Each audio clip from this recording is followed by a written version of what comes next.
Kevin Kelly describes the emergence of language as a singularity. He says if you draw a line in the sand, the humans pre-language and the humans post-language, the world post-language would be unimaginable to the humans on the other side of that line. And so perhaps we are due for another kind of consciousness reset. It's a wonderfully enthralling idea, and I think it's inevitable in the same way that our exponential technological trajectory seems to be inevitable.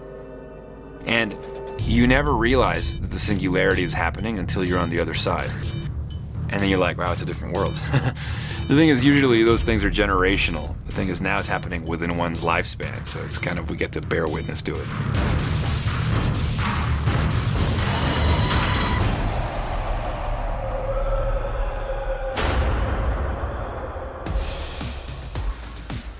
Life in the 21st century is one of constant radical transformation. The internet and the rapid rate in which new technologies are developed and adapted have altered the way in which we connect and live our lives. In the last 20 years, internet usage by American adults has gone from 16 to 86%, with over 93% of adults between the ages of 18 and 49 connecting to the World Wide Web. This digital world has fostered an environment of connectivity, education, and innovation right at our fingertips. And as technological breakthroughs continue to occur at an expanding rate, the question remains, how much farther can we go? I think that, if you look at those exponential growth curves, I think we're at one of those moments where it's like it's about to curve upwards and it's about to go like that, I mean, over the last 30 years, we've seen the world change so dramatically on the back of information technologies. The rate of change itself is accelerating, and I think that right now we don't need the time-lapse camera to visualize it. It's happening in real time, and so it just feels like you wake up every day, there's a new breakthrough and a new discovery. Over the last 20 years, a lot's happened in the technology landscape across the board here. What we've seen is massive computational power for doing real-time simulation of complex systems. We've seen an explosion in the global internet, right? In 2010, we had 1.8 billion people connected online. Today, it's about 2.8 billion. It will be 8 billion by 2020. And this massive demand for internet connectivity is leading an explosion in the desire for space, satellites, communications capabilities.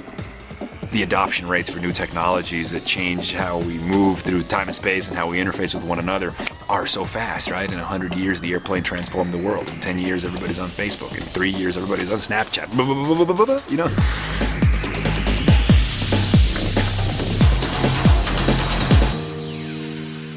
Some people are apprehensive of new technologies that disrupt how we interface with one another. We are engaging with screens all the time. Some people speak of the tyranny of the screen that hoards your attention, that captures and mediates your attention. It gives you fast feedback loops, a lot of dopamine hits, keeps you engaged, keeps you hooked. You're at the dinner table, but you're texting the whole time. And people are worried, and I get that. Oh, the radio is gonna rot your brain. Oh, the television is gonna rot your brain. Always this terror, which, makes sense because these technologies challenge everything that we thought we knew about what it is to be normal and what it is to be human. The medium has changed, the substrate has changed, but the fact that there are tools that want to hoard our attention, that's what it is to live in a society where we communicate and where memes and ideas are competing for our attention. That's the mimetic world we live in. I think people decide what they want to do. We say, oh, too much technology and it's moving too fast. And I'm saying, listen, give up your iPhone, stop Skyping, don't ride in an airplane. Now, we tend to believe that what we grew up with as a kids was the ideal state. But I think ultimately we are changing society. We are co-evolving with technology. And when all these new things, kids texting right now is the wrong thing. Listen, I feel that way too when my kids are on their tablet. I want their attention. They're 4 years old. but to believe that society needs to be what it was 50 years ago, 100 years ago, 200 years ago is a very naive thing. Because of all the innovations to date, I suspect we are more preoccupied with what the future might hold than any time in the past. The number of possible roads we can travel is just exploded. And so you really have to come to grips with exponential change. That's what makes things so uncertain. One of the paths that this exponential technological change may lead us down is known as the Singularity. In a 1993 NASA conference, mathematician and author Vernor Vinge foresaw a future where the arrival of superhuman intelligence would provide the spark that would alter our world beyond recognition.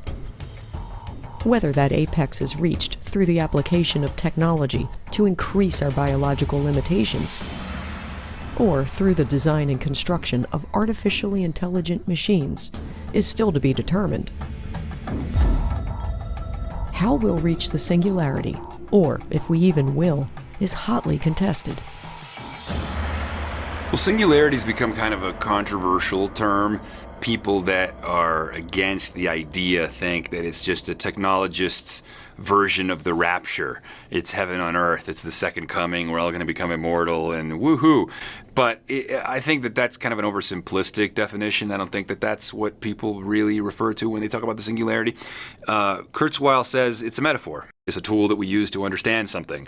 And it's a metaphor borrowed from physics to describe what happens when you go through a black hole. When you go through a black hole, the laws of physics as we know them collapse. And so borrow that metaphor to describe what's happening in information technology. So we have artificial intelligence, information technology, computation advancing exponentially, biotechnology, mastering the information processes of biology, advancing exponentially. We have nanotechnology, patterning atoms, the building blocks of the material world, the way we pattern bits of digital information, advancing exponentially. 3 overlapping revolutions set to remake the world as we know it, and as unimaginable, to see what's happening beyond that singularity as it would be to explain the nuances of Shakespeare to a chimp. Simply unimaginable to us in our current wetware. So, the world is going to change so dramatically and so drastically that we need poetry and we need metaphors to try to map that out, because we simply don't have the equations to tell us exactly what that world is going to look like. One of the 3 revolutions laying the groundwork for this new world is biotechnology, where biological processes, living organisms, and cellular components are manipulated to develop new products and technologies. Already, as we've entered the digital age, biotechnology has aided us in unlocking the mysteries of DNA, the source code for the human race. It took roughly 13 years and $3 billion for the Human Genome Project to map the first human genome sequence in 2003. Barely a decade later, it's now possible to complete this process in 26 hours for only $1,000. Meanwhile, biomimicry is borrowing from natural mechanics, perfected over millions of years of evolution, to move past the existing limits of both nature and technology. And the line between biology and technology will only continue to blur. The most efficient solar cell on the planet is called a leaf, using chlorophyll. Solar cells, photovoltaic. Today we're using fancy circuitry and fancy metals and stuff. Well, can we look closely at what biology does for solving problems? Can we create a biologic entity like a leaf that sends out electricity instead of sugar? The biggest promise would be the ability to manipulate life forms in ways that would be beneficial to alleviate disease or minimize infection, to improve the human condition. Since 2000 or so, there's been an explosion in our ability to be able to sequence not just short stretches of DNA, but the DNA in complete genomes, from simple bacterial systems, microorganisms, to man.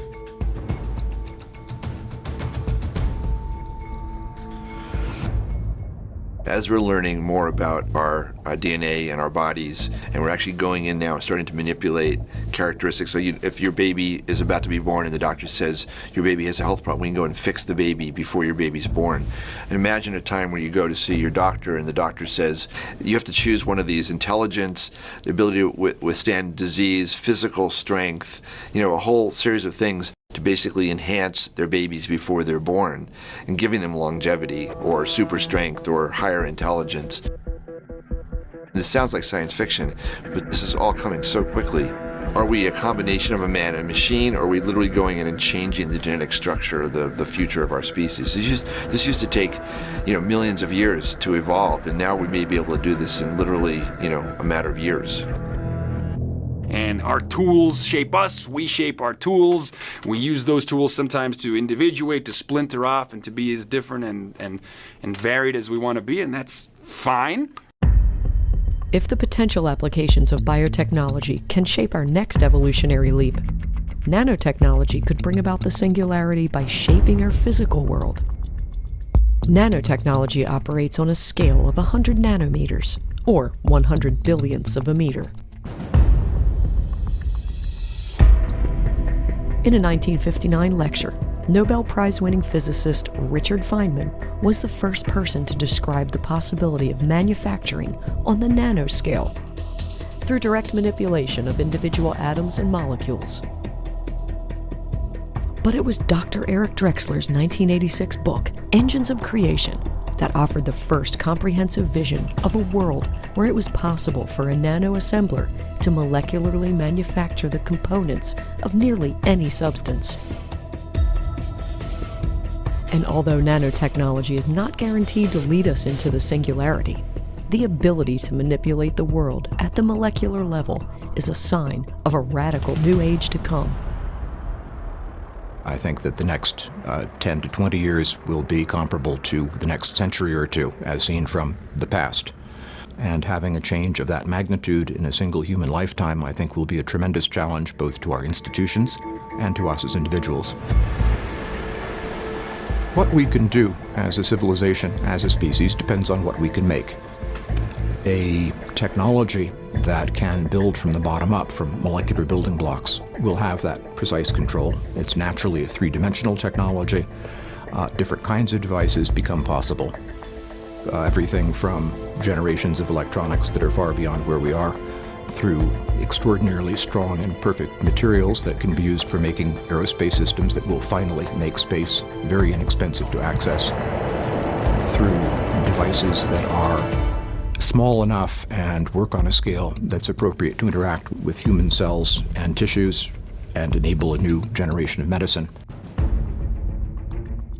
So proteins that execute functions or compartments within our cells, or even pathogens such as viruses that might invade our bodies, are built themselves at that nanometer scale range.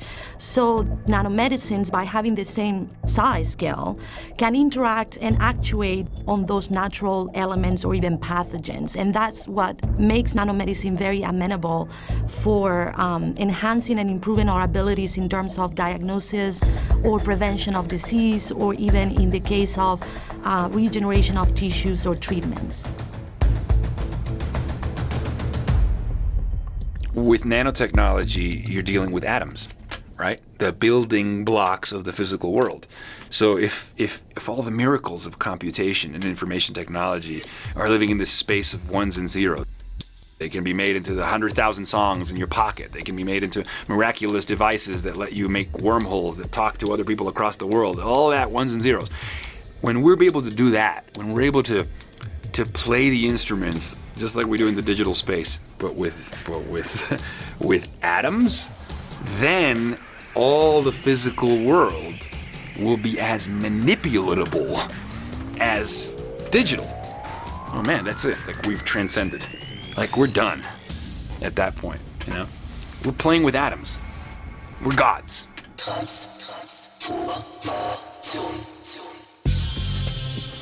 And although mastering biotechnology and nanotechnology could improve upon the human condition, the singularity will not be reached until human intelligence is somehow surpassed.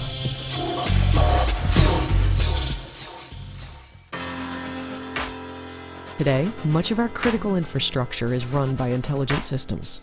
We've been able to create technology with the ability to listen and understand language. We've fashioned machines with spatial understanding, like the GPS that safely guides us to our next destination. And while all of these tools have benefited us, is it possible to one day build genuine artificial intelligence? A 1965 article by famed mathematician I.J. Good introduced the prospect of an intelligence explosion. Dr. Good stated that the creation of an ultra-intelligent machine capable of surpassing human intelligence would become the last invention that man would ever need to make. Our everyday tasks would now be performed faster, longer, and better, unhindered by the limitations of our human physiology. And so could come the day where these machines will be able to design and produce new machines, even more intelligent than themselves. What artificial intelligence tries to do is to be the science of doing things really that our brains do. So that includes cognitive functions, but it also includes perception, like seeing, it includes hearing, it includes many senses. So we're trying to get machines to do what we do when we're being intelligent. And then it also has to learn. Part of our intelligence is to develop new abilities, to learn things, to learn new languages, new crafts, new skills. So our intelligence is very adaptable, and that's what we expect to achieve in intelligent machines. That's what we're looking for in intelligent machines. We're not very close to that now. There are lots of things that the brain can do that we don't know how to tell a computer to do, no matter how fast the computer is. We just don't know an algorithm that works, whereas the brain has it, and we can see that every day. But there isn't any one thing I know of that the brain can do that I think computers are incapable of. In my mind, there will be a day when computers can do many of the things that our brain can do that they cannot do now. Ray Kurzweil is the chief engineer at Google now. He wants to create a machine that makes 300 trillion calculations per second and to share that with 1 billion people. So that's a brain attached to the internet. That's a real goal. That's creating human-level intelligence in a machine. There's 1 million applications. If you had virtual brains at the price of a computer, you could string 10,000 of them together. You know, imagine 10,000 PhD quality brains taking on questions like climate change or cancer research. You know, a number of my colleagues and friends have this dystopian view of AI, more the Terminator or, you know, the negative side of HAL.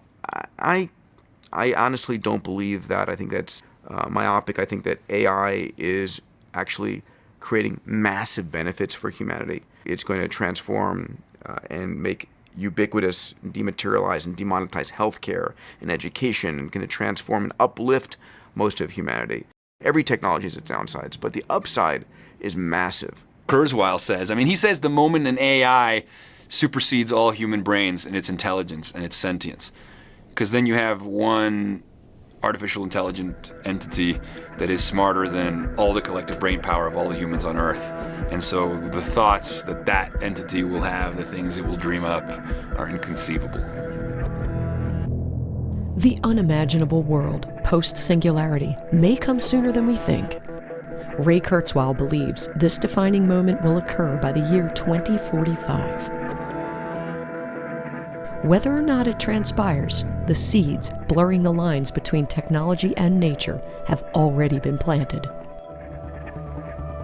McKenna was talking about this 20 years ago when virtual reality was first coming out, but he says essentially the new kinds of intimacy that will be made possible. You know, when I want to share with you my inner world, I show you my house, I show you my books, I show you my room or my garden. Now I'll get to show you the insides of my mind. For me, it feels like the most beautiful song you have ever heard, right? I just think that consciousness will be freed from the constraints of Darwinian life. No more survival of the fittest, no more fighting to survive. Just the highest expressions of our humanness fully flourishing. So it's art and poetry and love and radical self-expression. It's meaning spilling over. That's what it looks like to me.